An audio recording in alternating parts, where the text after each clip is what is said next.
हाँ, सो हम बात करते हैं WCR की। अगर WCR की यानी कि वर्किंग कंपनसेशन रिजर्व का कोई क्लेम नहीं आता या कोई इन्फॉर्मेशन नहीं है, दोनों एक चीज़ एक ही है, ना तो कोई इन्फॉर्मेशन मिली है या फिर उसका कोई क्लेम नहीं आया।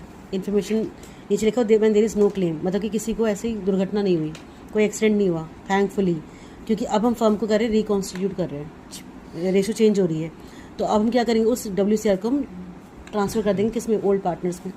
अब यहाँ पे क्या आएगा, पहले एंट्री क्या आएगी बेटा, WCR account debit to old partners capital account. किस रेशो में दिक्कत होती है बच्चों को, रेशो कौन सी आएगी, बिकॉज चैप्टर 3 हम कर रहे हैं, तो वी हैव 3 रेशो जो हमें दिखती हैं सामने। एक होती है आपकी ओल्ड रेशो, एक होती है न्यू रेशो, एक होती है आपकी जब सेक्रीफाइसिंग हम गेनिंग निकालते हैं।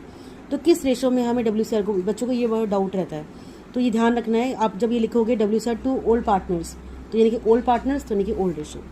चैप्टर 3 में एक्चुअली बोलता है ऑल पार्टनर्स, क्योंकि वहाँ पार्टनर चेंज नहीं होते हैं, है ना।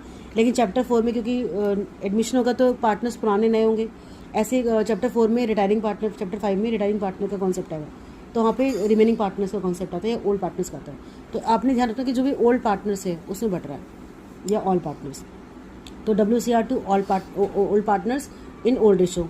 अगर कोई क्लेम नहीं होता तो भी एंट्री क्या होगी, सेम, कि किसी को इंजरी नहीं हुई, सारा पैसा आपका बच गया और सारा पैसा अपने आपस में पार्टनर्स ने बांट लिया, तो एंट्री क्या होगी, WCR to old partners in old ratio.